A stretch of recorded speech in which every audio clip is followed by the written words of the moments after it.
donc, je vais introduire le débat pour vous expliquer un peu la démarche de cette rencontre publique.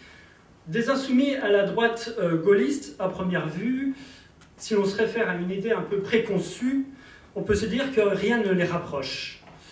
Mais si on regarde les idées, les convictions, c'est-à-dire l'essence de ce que devrait être l'action politique, force est de constater que chacun défend une France fière, une France qui ne serait pas une start-up nation, une nation divisée dont les politiques menées feraient la part belle aux plus riches, isolent les plus faibles, ou ciblent ceux qui participent à l'unité de la nation, comme l'école, la santé, la protection, les services publics.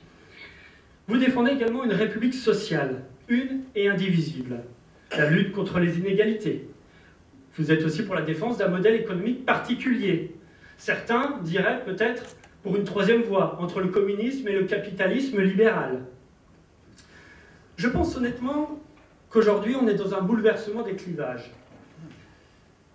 L'union des gauches, l'union des droites, finalement je pense que ceux qui prônent cela, à droite comme à gauche, font fausse route. On est arrivé au bout d'un processus, celle des partis qui se créaient en cartel, rassemblant des partis au sein même d'un parti, et qui finalement n'avaient pas forcément de cohérence idéologique. Eh bien, on est arrivé au bout de ce processus. D'où cette problématique. Quelle force républicaine peut-on envisager demain pour une France souveraine? La République sociale que vous défendez dépasse le clivage gauche-droite. Vous êtes ici donc réunis. Vous allez peut-être vous entendre sur certains points de convergence.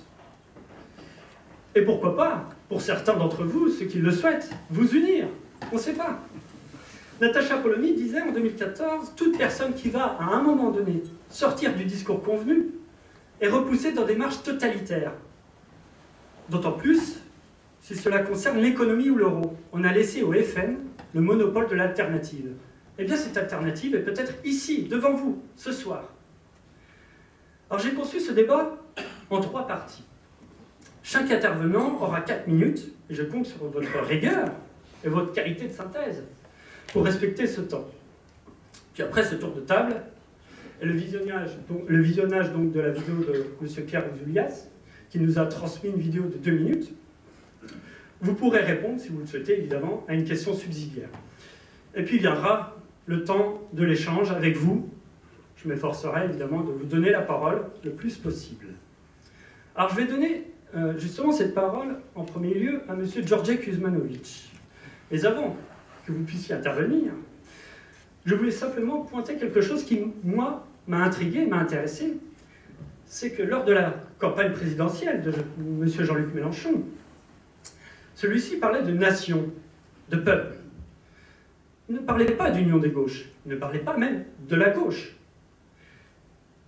Et ce discours sur le peuple, cette nation, ça avait aussi une conséquence, c'est-à-dire qu'il voulait que les électeurs qui puissent voter pour Jean-Luc Mélenchon ne se définissent pas comme un électeur de droite ou comme un électeur de gauche. Donc je vous laisse la parole, et bon débat à tous.